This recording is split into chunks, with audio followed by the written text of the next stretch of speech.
Assalomu alaykum. Uzoq yaqindan kelgan aziz mehmonlar, aziz yurtdoshlar, barchalaringiz xush kelibsizlar deymiz. Qadamlaringizda hasanatlar bo'lsin. Shu sunnati bo'lib turgan ukamizni farz to'ylarida ham bundan ham kengroq davra olib, siz va biz hech kimni o'rni yo'qotmasdan kelib tabriklab o'tirish nasibi ro'zi qilsin deymiz. Mashariy ko'plar salolasini to'ylar muborak bo'lsin. Hammangizga yoqimli xardok, yoqimli ishtaha tilaymiz. Qo'shiqlarimiz bilan davramizni davom qilamiz. Marhamat. Qo'shiqlarimiz sizlar uchun. Amma xursand to'ydasan, mollar qutlab kelsan, barcha xursand to'ydasan, mollar qutlab kelsan, boshni yetar osmona, balki mushkul deysan. Bo'lar qo'limda yor aylanay, tinglab orom olsin sevik yorim, qalb sadosi quloqimda, qo'limda yor aylanay, tinglab orom olsin sevik yorim.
sen. Can alasan ey kara göz sen.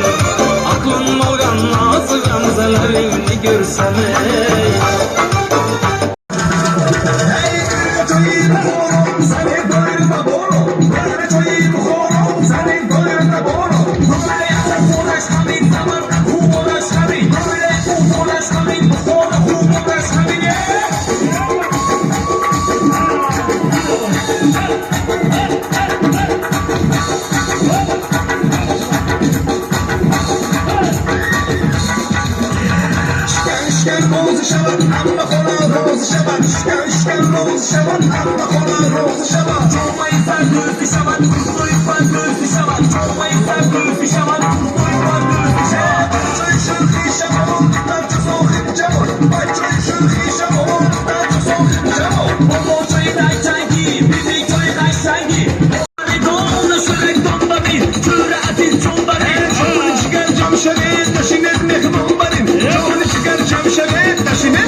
Yetirsin.